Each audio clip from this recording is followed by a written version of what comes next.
Hola, ¿cómo estás? Bienvenido de vuelta al estudio de Alive. Y ahora que estamos en Adviento, cerquita de llegar a la Navidad, nos parecía importante meternos en ese misterio de la Navidad a la luz de la teología del cuerpo.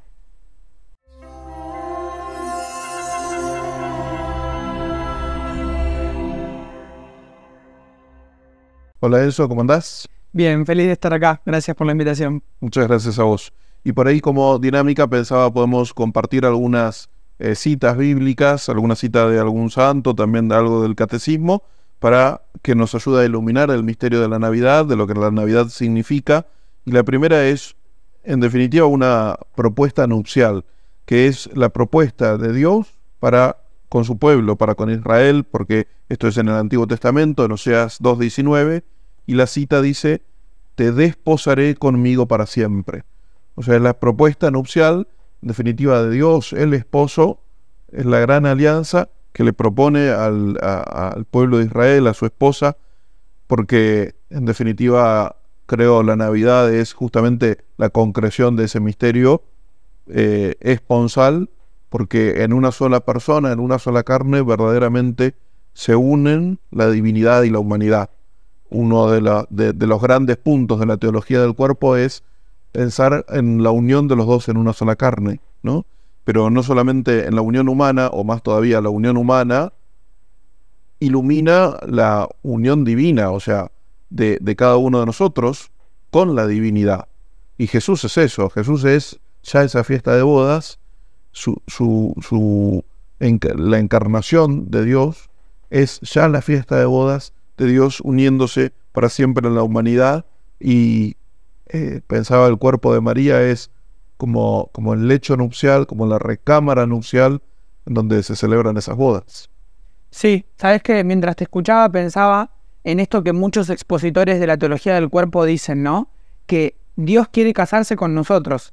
Y en el fondo, como dicen muchos, ¿no? La Biblia empieza con un matrimonio, en el Génesis, con Adán y Eva, termina con un matrimonio, la boda del Cordero, ¿no? El matrimonio de Cristo con la Iglesia, y en el medio está el Cantar de los Cantares. Entonces, en el fondo, mientras te escuchaba leyendo la cita de Oseas, pensaba, claro, tenemos al principio el Génesis, después tenemos al final el Apocalipsis, en el medio el Cantar de los Cantares, pero en el fondo no son únicamente esos tres libros. Es toda la historia de la salvación y toda la historia de ese Cristo que sale a buscarnos y que se quiere casar con nosotros, ¿no? Sí. Porque en el fondo nuestra fe no se trata de tanto la búsqueda del hombre a Dios, sino que es Dios el que sale a buscarnos. Y ese Dios que sale a buscarnos se ve de forma concreta en la Navidad, en esa encarnación, en el misterio de que Dios se hace pequeño, Dios se hace niño porque nos sale a buscar, ¿no? Y nosotros,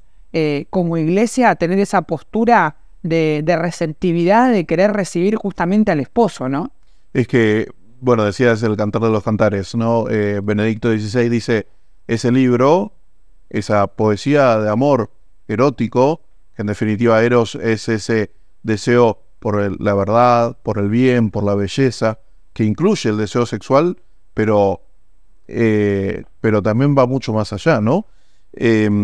Y cuando Benedicto XVI hablaba del Cantar de los Cantares, decía, ese libro es el libro que expresa la esencia de la fe bíblica. O sea, si tuviéramos que resumir toda la fe bíblica en un libro, es el Cantar de los Cantares, porque es esa poesía de amor del amado, en definitiva que representa a Cristo, que busca todo el tiempo unirse a su amada, que nos representa a nosotros, la Iglesia, ¿no?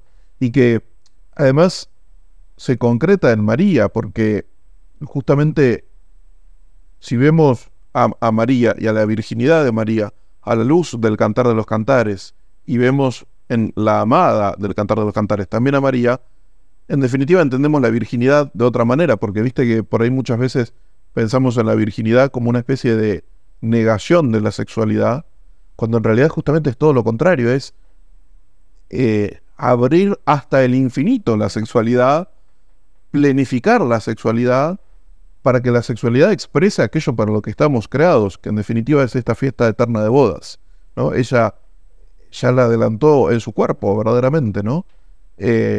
Entonces, no es como la virginidad no es en María ausencia de unión, sino plenitud de unión. O sea, es la perfecta integración, ¿no? De esta cita, ¿algo más? No, pensaba mientras te escuchaba, ¿no? El rol tan importante que tiene María en todo esto y en la teología del cuerpo y bueno, sin dudas, en la Navidad, que sin ella no hubiera sido posible, ¿no? Porque cuántas veces nosotros en este mundo nos conformamos con cosas que son del mundo y que sabemos que no nos sacian.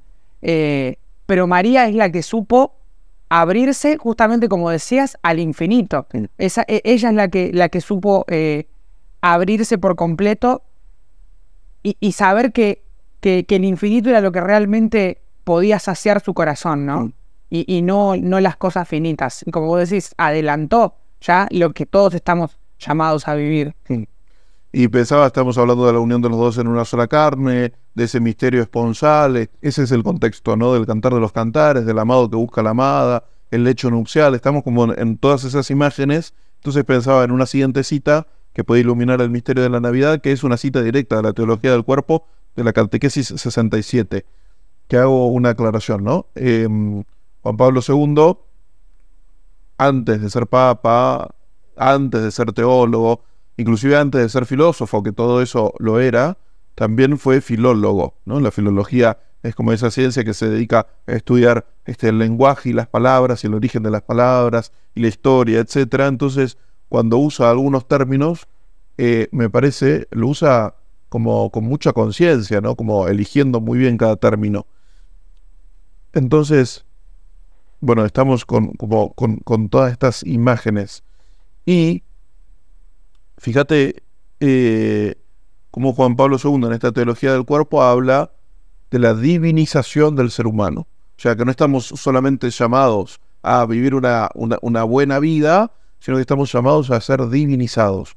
O sea, a unirnos tanto de verdad con la divinidad, con Dios, que nos transforme completamente por dentro, ¿no? Entonces dice esto: la divinización es la penetración e impregnación de lo esencialmente humano por lo que es esencialmente divino. O sea, me parece una cita muy breve, usa palabras como muy contundentes, muy fuertes, muy simbólicas, y que dice todo, ¿no? La divinización es la penetración e impregnación de lo esencialmente humano por lo que es esencialmente divino. O sea, en definitiva, la Navidad es la eternidad entrando en el tiempo, Dios entrando en el ser humano, y María es como el portal que se abre y que permite que en definitiva toda la creación se abra, ¿no? Cada uno de nosotros también, a ser divinizados, a que Dios entre verdaderamente en nosotros, se haga uno con nosotros y nos transforme completamente por dentro, ¿no? O sea, el misterio esponsal es la imagen clave de toda la teología del cuerpo, pero también, como decías, de todas las escrituras, ¿no? Que es más, en otra de las catequesis, Juan Pablo II dice, es lo que por encima de cualquier otra cosa Dios nos quiere comunicar. ¿Qué es lo que por encima de cualquier otra cosa Dios nos quiere comunicar? Que Él se quiere casar con nosotros, ¿no? Y la Navidad es el misterio que nos canta eso. Totalmente. Sí, la verdad que es una cita fuerte en el sentido de como decía, ¿no? Lo contundente que es. Y pensaba también en esto de la divinización.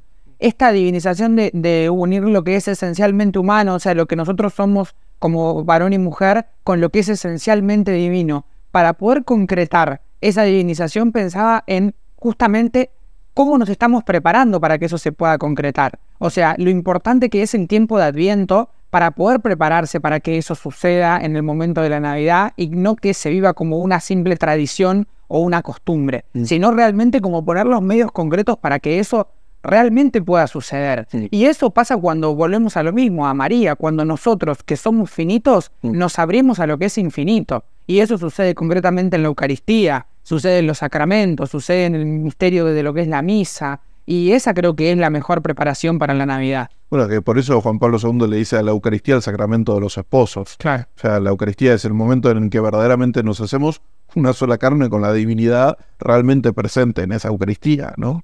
Sí, totalmente. Y por ahí, como para cerrar, dos citas juntas, porque son dos citas muy similares, que expresan en definitiva la misma realidad. y que además están juntas, aparecen en el catecismo, en el mismo punto del catecismo, en el punto 460, que me parece son dos citas de dos santos y terminan de iluminar todo lo que estamos diciendo. La primera, que aparece en este punto del catecismo, de San Atanasio, que dice lo siguiente: el Hijo de Dios se hizo hombre para hacernos Dios.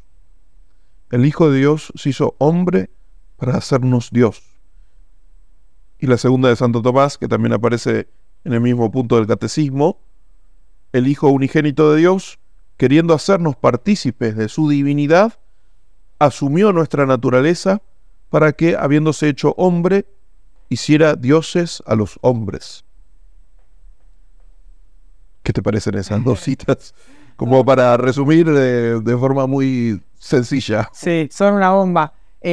Bueno, se me ocurría esto de que decía al principio, ¿no? Es increíble cómo nuestra fe tiene de distinto, por así decirlo, que es Dios el que nos sale a buscar, ¿no? Cuando tranquilamente podría no hacerlo. Y Dios es esa eterna comunicación de amor, de la que también habla Juan Pablo II, ¿no?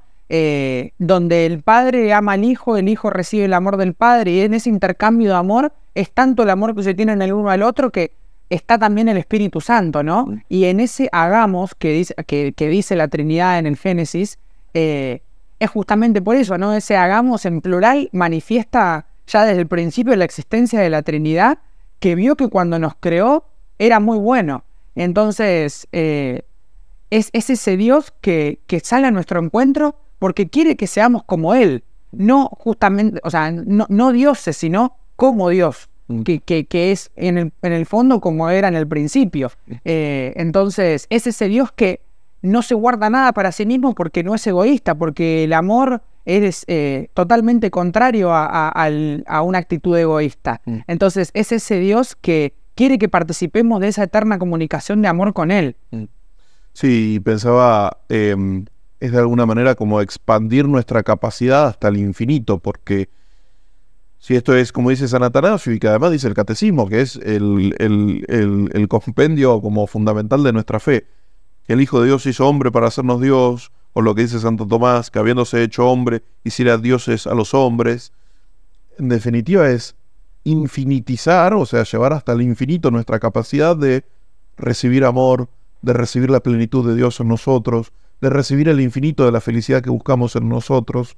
Por lo tanto, como qué cortos, qué limitados nos quedamos cuando proponemos la fe, solamente como un conjunto de normas y reglas que hay que seguir, y aprendemos en catequesis los mandamientos, que está perfecto que los aprendamos, pero digo, en eso nos quedamos, en eso se sintetiza la vida cristiana, en ser buenas personas, en seguir las leyes, cumplir con las normas, ir el domingo a misa y perfecto, te recibiste de cristiano, ¿no? Claro, sí. Y en realidad estamos llamados a mucho más, y es el misterio de la Navidad lo que nos demuestra eso. Estamos llamados a ser divinizados porque nos pudimos unir verdaderamente con Dios, que se une realmente a nuestra humanidad. Sí, totalmente, es hermoso. Y sin dudas eso exige también una transformación del corazón, ¿no? Para que realmente eso pueda suceder y, como decía antes, que no se termine convirtiendo simplemente en una tradición o en algo que sucedió hace más de 2000 años. Así que, sí, eso. Bueno, gracias por compartir este rato con nosotros. También a los que nos siguen, que recordamos que que activen las notificaciones, que nos sigan en Instagram, en la página web, para que también se enteren de todas las actividades y Dios mediante el año que viene nos encuentre también compartiendo más retiros, campamentos, todo lo que hacemos sobre teología del cuerpo. Muchas gracias y feliz Navidad.